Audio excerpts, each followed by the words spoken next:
that idol of Baal and the wooden image beside it.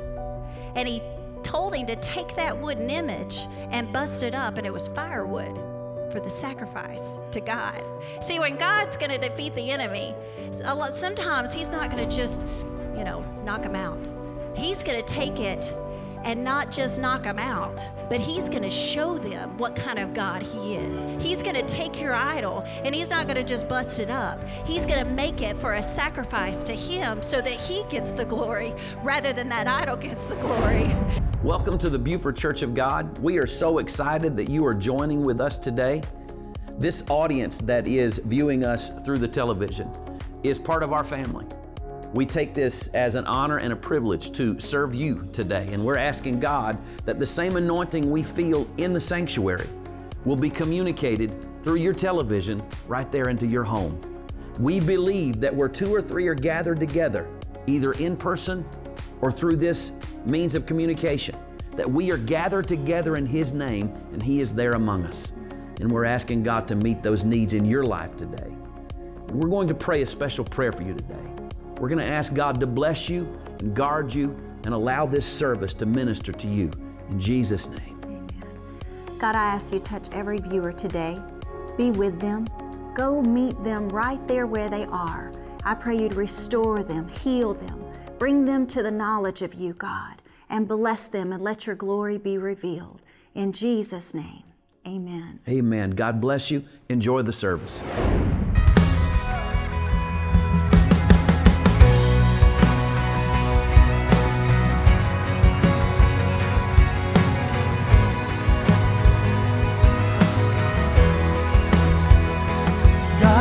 Able, He will never fail.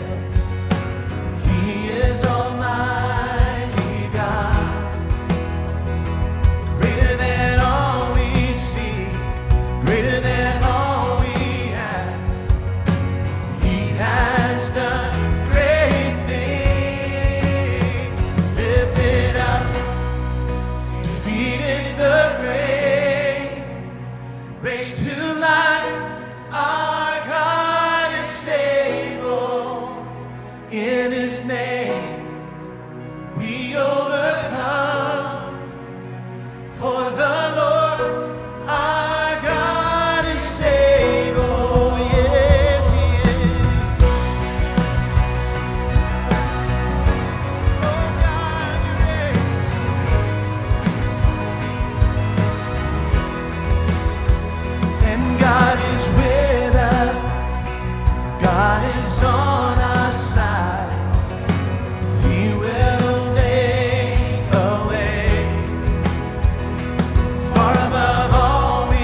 And I love, he doesn't only tell us that we've got to do that, but God shows us how. And I want to tell you how you can do that. If you've recognized that there's idols in your life, there's things in your life that are hindering you from your relationship with Christ, first and foremost, you've got to recognize it. You've got to see it. You've got to say, God, I've got this in my life, and this is a hindrance between you and I don't want it anymore. You've got to repent. You've got to do your first works over again. In Revelation, it says, remember, therefore, from where you have fallen, repent and do the first works over, or else I will come to you quickly and remove your lampstand from its place, unless you repent. I think too often we just, we kind of get veered off of our path with God, and we just think, well, I'll just jump back. Just keep going, because I'm a Christian and I go to church and nobody has to know and there's nothing wrong. But God says, no. You go back to the place that you left me. You repent. You build an altar there. You've broken down the idols, but you repent and you do your first works over, and then you go forward, and I will bless your life through it. Amen. You got to go to this word. You got to get it in your heart. You got to memorize it. You got to eat it like it's daily bread for you, because it is daily bread for us. It cleanses us. It crucifies that flesh. It helps us and gives us wisdom and gives us strength. And when you cast down those idols, let me tell you, here's an important part that I think sometimes we forget. We get that junk out. When we get to be new Christians, we get the junk out of our lives and then we just keep on going. But sometimes you'll see people go back through the same struggles. Too often, it's because they've left it vacant. They've left that room vacant. They've tore down the idol, but then they've cleared it out. Now, the devil, whether you're new to Christ or whether you've served him for a long time, when you get rid of something and he knows he doesn't have that hold on you anymore, he doesn't like it. He's going to go gather up his buddies and come back and try to get you back to it. And that's why too often you'll see people fall back in the flesh. You'll see them fall back in the same sins that were in the past. And it's because they've knocked down the idol, but they've not filled it up. You got to fill it up with God stuff. You got to fill it up with worship, with Bible reading, with church going. You've got to fill it up with discipleship and all of those good things of God. And that's how you keep those idols from being rebuilt within your life. And then lastly, and sometimes this one's hard, you've got to not only break down those idols, replace it with God stuff, but you got to tell somebody. You got to share your witness. You've got to testify of what God's done in your life. Because when you testify and you witness, you don't know whose life you're going to affect. When you tell them, you know what, I used to battle this alcoholism. I used to battle this smoking problem. I used to battle these things. Or I didn't think I had to really go to church. I mean, once every 6 weeks, whether I needed it or not, and, I just got my fill and I go on. And then you realize, nope, that's not what God wants of me. And you share it with somebody else. Then their lives not only get encouraged, but you may bring to recognition something in their own life that they need to get right with God. And then they can share it. And then it's like a domino effect. Do you realize that with Billy Graham, he didn't just find God on his own. He had somebody teach him. He had somebody speak into his life.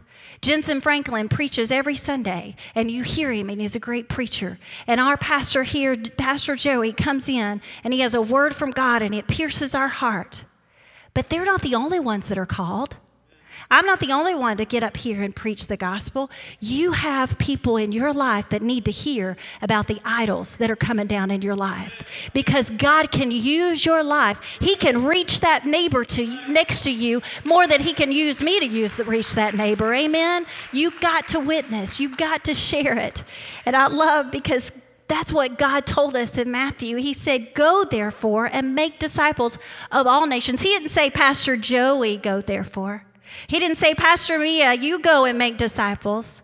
That's a scripture for you in the Word. It says, go therefore and make disciples of all the nations, baptizing them in the name of the Father and the Son and the Holy Spirit, teaching them to observe all things that I've commanded you. You notice that? He didn't say, teach them the things they like. teach them the things that sounds good. He said, teach them all things that I have commanded to you. And lo, I am with you even unto the end of the age. God has a great plan for you if you'll just knock down the idols, if you'll just replace it with God stuff, and then if you'll testify, if you'll tell somebody about it, because God doesn't want to save just you. He wants to save your whole nation. He wants to save your whole household. He doesn't want it just one person. He wants everybody to be saved, and that should be our desire too. Amen. Amen. I want to end with a story, a personal story, and it's a little difficult to share when you have to share this way, especially coming up on Mother's Day and Father's Day, because you see all the wonderful things. My daddy taught me this, my mama taught me this, and I personally, I've had to reject a lot of things within my family to become who God called me to be. Many of you know the story of my biological father, who was an alcoholic and spent a lot of his life wandering. And his mama told him, or always said about him, oh, he has such a good heart. He's such a good man. And I would look at his life and I would look what she said and I thought, it doesn't line up. So I had to reject that theology because it was a person's opinion. My grandfather, who was like a dad to me, was much the same. He was an alcoholic and his language was not good and he smoked and cussed and did all those things. And it wasn't till both of these men, my biological father gave his heart to God and decided to serve him and decided to get in a church and serve God and do the things that God called him to do. And my grandfather had an encounter when he had pancreatic cancer surgery, and God showed up literally in his room, and he decided to serve God. And I saw the faith in those men change. But as a child, I had to reject what I was being taught. I had other people in my family who, they were religious. They taught the word. They spoke from pulpits. They prayed and interceded, and yet they would turn and cuss somebody out. They'd turn and gossip about somebody. They would slander and tear down somebody. And I had to watch those things in my life and tear down those idols. And sometimes, honestly, I was like Gideon. I wasn't bold and in their face and you can't be doing that and preaching to them. But at night, I'd travail in prayer in my own prayer closet. I'd say, God, I don't want my babies to grow up like that. I want them to know you in your spirit and in your truth. And Pastor Joey and I started building altars of worship. We started building altars toward God. We followed the Grizzle family, who was strong in the faith and preached the word, and they're truth speakers even when people didn't like it. And so we subjected ourselves to that authority. And I am a witness. I have watched how God has not only changed my life, but I'm watching my boys. And he's up here playing the guitar after just a couple weeks of learning. He worships and praises God on the roof. I watch our oldest work hard at school, and he's headed to Oakwood Church of God, and he preaches to those youth, and he teaches them about the Bible, and they are following God wholeheartedly. And it's because those idols were having to be torn down in our lives. You've got to do that, church. Your family depends on you tearing down those idols. Before you can do great exploits for God, sometimes you've got to tear those idols down in your life and build that foundation of worship and praise to God. Amen. Amen. Amen. Praise God.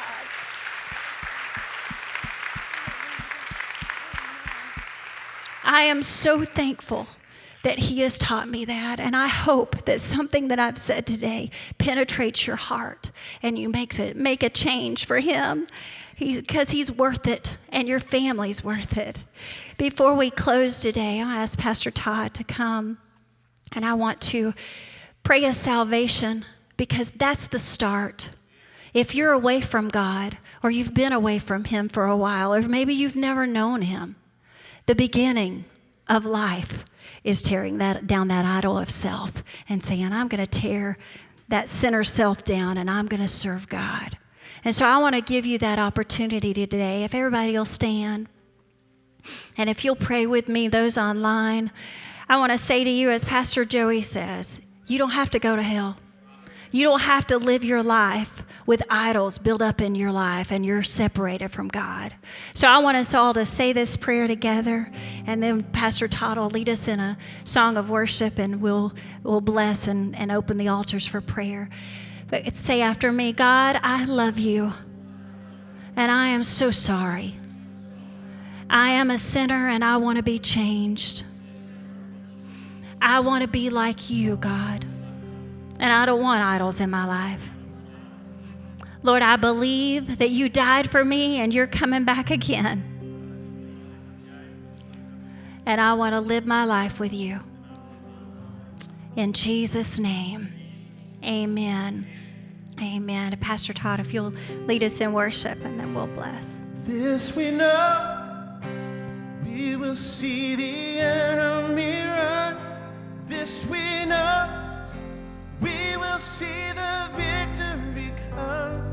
We hold on to every promise you ever made. Jesus, you are unfailing. And this we know, we will see the enemy run. This we know, we will see the victory come. We hold on to every promise you ever made. Jesus, you are unfailing. And we trust you. We trust you. Your ways are higher than our own. In all things we trust you. We trust you. Your ways are higher than our own. Oh God, we trust you. We trust you. Your ways are higher than our own. In everything we trust you. We trust you. Your ways are higher than our own. And this we know, we will see the enemy run. This we know, we will see the victory come. We hold on to every promise you ever made. Jesus, you are unfailing. Amen. If you're online today and you prayed that prayer, type in the chat string, I prayed that prayer. We've got pastors online who want to reach to you. If you don't have a home church, we want you to come here if you're local, or we want to help get you a home church. And if you're in the house today and you prayed that prayer, can you just slip up your hand and say, I prayed that prayer. God bless you. God loves you, and he wants you to serve him. Amen. Amen. I want to give a blessing to you today, and then we want to open the altars. And if you prayed that prayer, or you just need some prayer, maybe you've recognized some things in your life that need to be torn down, or maybe you're trying to tear them down, and you say, I just need a moment to let God know, one, that I'm serious about it, and two, I need some added prayer in my life to help me through these moments. Or maybe, as Pastor says, you just need a tune-up. Then I encourage you to come down as we all open the altars. But I want to bless your life. In Psalm 20, it says, may the Lord answer you in the day of trouble. May the name of the God of Jacob defend you. May he send you help from the sanctuary and strengthen you out of Zion. May he remember all of your offerings and accept your burnt sacrifice. May he grant to you according to your heart's desire and fulfill all your purpose. We will rejoice in your salvation, and in the name of our God, we will set up banners. May the Lord fulfill all your petitions. Now I know the Lord saves his anointed, and he will answer from his holy hill. For some trust in chariots and some in horses, but we trust in the name of the Lord our God. And if you trust him, he will guide you. Amen.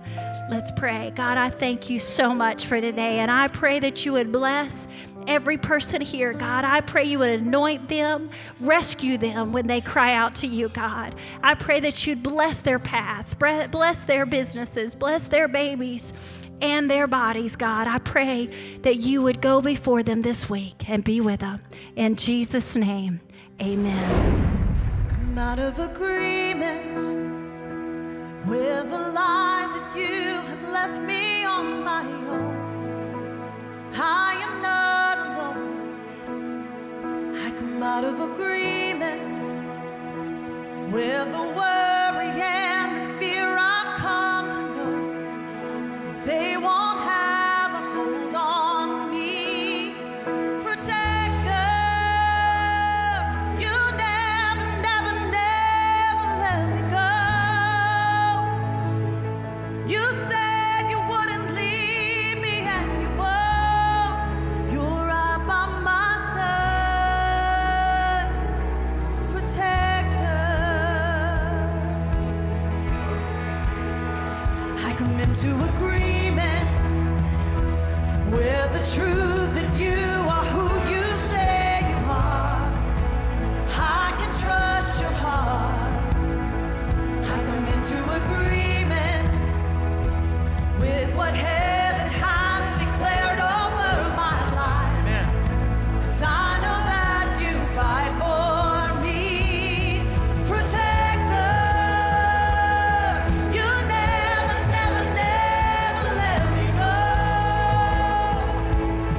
You said you wouldn't leave me, and you won't. You're right by my side. Protector, you hide me in the shadow of your wings. Your presence is my peace, my covering, my song in the night. Protector,